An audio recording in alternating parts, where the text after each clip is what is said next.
Pippo the Fool. A contest! A contest! The news swept across the broad piazzas and twisted through the narrow streets of Florence. To design a dome for the cathedral, the market women whispered over their plump purple figs. Bigger than any dome ever built, the tapestry weavers rumored over their threads of wool and gold. 200 gold florins for prize money, the potters murmured over their mounds of oozing clay. Soon the news trickled into the ears of Filippo Brunelleschi, better known in Florence as Pippo the Fool. As soon as he heard about the contest, he knew that it was the chance he had been waiting for. Pippo was a goldsmith who could twist gold into filigree as delicate as a snowflake and cut jewels so they sparkled in the sun. But instead of making beautiful trinkets, Pippo whiled away his days designing peculiar machines no one needed and sketching outlandish structures no one wanted to build. They were just too odd, like Pippo. If I can win the contest, Pippo thought, I will finally lose that nickname once and for all. Pippo rambled through the streets, pondering how it could be done. Pippo, Lorenzo Gilberti called with a smile as wide as the River Arno. What's your hurry? Come tell me your ideas for the dome. Pippo stopped in his tracks. Lorenzo was the most famous sculptor in Florence. He had never paid any attention to Pippo before, other than to snicker at him. Surely you have ideas of your own, Pippo answered. I'm saving my ideas for the judges. Pippo the Fool, Lorenzo snickered, his smile disappearing with a snap. You've lived like a hermit, dressed like a pauper, and you smell like a pig. No one will let you build even a simple shack. Pippo was determined to prove Lorenzo wrong. Building the dome had puzzled the greatest architects in Italy for more than 100 years. What could support such an enormous dome without ruining the beauty of the cathedral? What could hold the dome up until the mortar dried? How could tons of marble be hauled from the quarry to the cathedral? And how could so much marble be hoisted up so high in the sky? This is a job for a genius, Pippo said happily as he sat down to sketch. Just perfect for me. Pippo spent weeks preparing for the contest. He sketched soaring columns and sturdy walls, graceful arches and curving domes. He calculated the exact dimension of each window, brick, and plank. He carved stones that locked together like a jigsaw puzzle and mixed cement that could withstand earthquakes. The longer Pippo sketched and calculated and carved, the more certain he was that he had solved the riddles of the dome in a way that none of the other contestants, not even Lorenzo, would ever dream of. And finally, he was ready. On the morning of the contest, Pippo clutched his sketch close and pushed his way through the clattering crowd into the cathedral. Silence fell as the judges swept through the doors and called forth the contestants. Pippo stepped forward. So did a dozen master builders from all over Europe. And so did Lorenzo. We shall listen to the contestants' ideas today and shall announce the winner in due course when all is said and done, said the judges after a quick huddle. Whenever we feel like it. You may begin. One by one, the masters presented their plans. The master from Siena had designed a dome made of featherweight pumice. The judges raised their eyebrows. A dome made of pumice would topple in the first gusty windstorm. The master from Pisa designed a dome that was built over a great mountain of dirt sprinkled with coins. When the dome was done, the master hoped that the Florentines would dig the dirt away to find the coins. The judges sighed and scratched their chins. They were getting worried. When Lorenzo unfurled his sketch with a flourish, "Bellissima!" the judges swooned. "Such beauty, such grace!" Then they noticed that Lorenzo's dome was propped up on towering wooden columns. The judges groaned and rubbed their foreheads. "How will we ever collect so much timber?" the judges said to Lorenzo.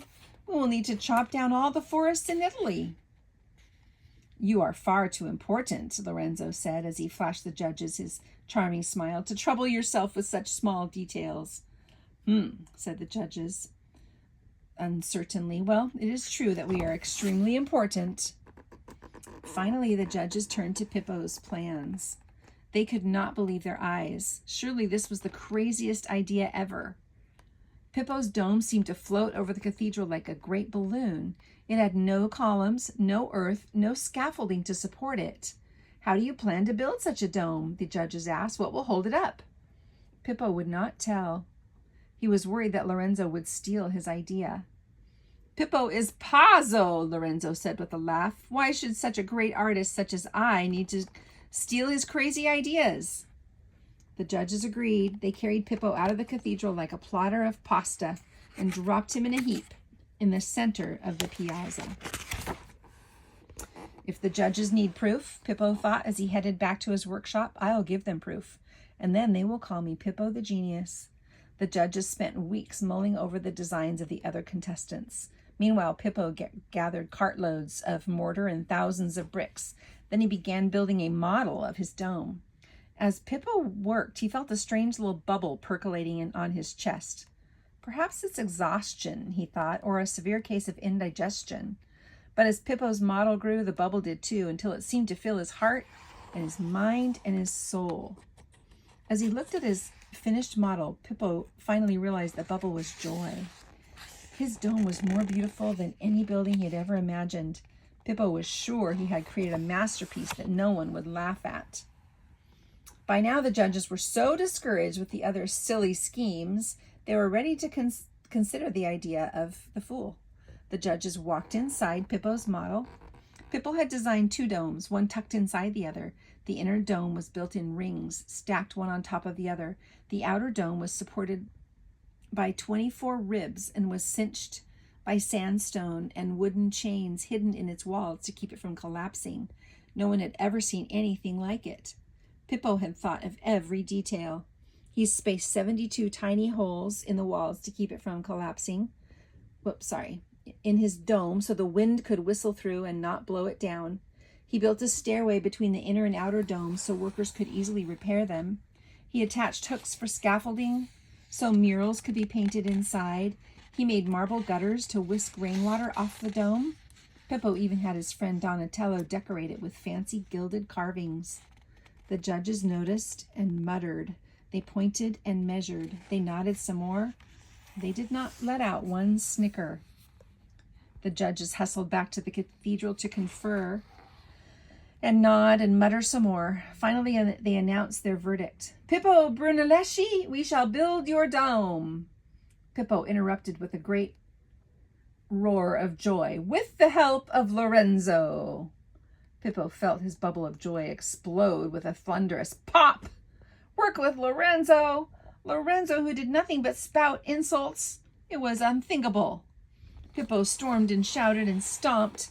The judges were not impressed. They were far more taken with Lorenzo's blinding smile.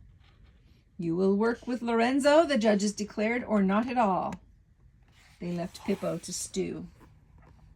I shall do all the labor, Pippo told Donatello, and receive only half of the honor. I would truly be a fool to make such a bargain. But you mustn't forget your dome, Donatello reminded Pippo. After a few days, Pippo's temper began to cool. He imagined how his dome's red bricks would glow like the setting sun. He imagined standing in the cool, dark shelter of its shadow. He imagined how it would soar over Florence like a crown. Slowly, he felt that bubble begin to grow again. I truly would be a fool, Pippo finally realized, to allow my pride to be bigger than my dome. Pippo went to work. Day after day, Pippo worked like a whirlwind. He forged chains and chiseled stones. He carved models out of turnips. He built a wagon that converted into a raft to haul marble from the marble quarry to the cathedral. He crafted a hoist that lifted tons of marble brick and mortar hundreds of feet into the air. Pippo had his hand in everything. Lorenzo, on the other hand, did nothing useful.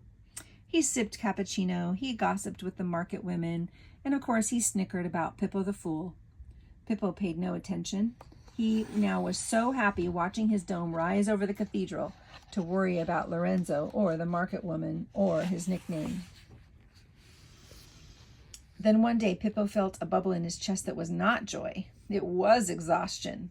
Pippo's head hurt, his back ached, and his appetite disappeared completely. Surely Lorenzo can take care of my dome for one day, Pippo thought as he curled up in bed. What shall we do today? The workers asked Lorenzo as they milled around the cathedral. Lorenzo shrugged and tried not to look foolish. Silence fell over the city. The blacksmith's hammers did not ring. The ox carts did not rumble. The forges did not belch smoke. The judges hurried to the cathedral. Why don't you do something? They asked Lorenzo as the workers wandered home. It's Pippo the Fool's job to handle the minor details, Lorenzo said, smiling that smile. I cannot possibly be bothered with such trifles. And we can no longer be bothered with you, the judges answered, and they fired Lorenzo on the spot. As soon as Pippo heard the news about Lorenzo, he began to feel much better. His head stopped hurting, his back stopped aching, and he ate a nice veal chop, a handful of plump figs, and a wedge of cheese. Then Pippo threw off his covers, hurried to the cathedral, and got back to work.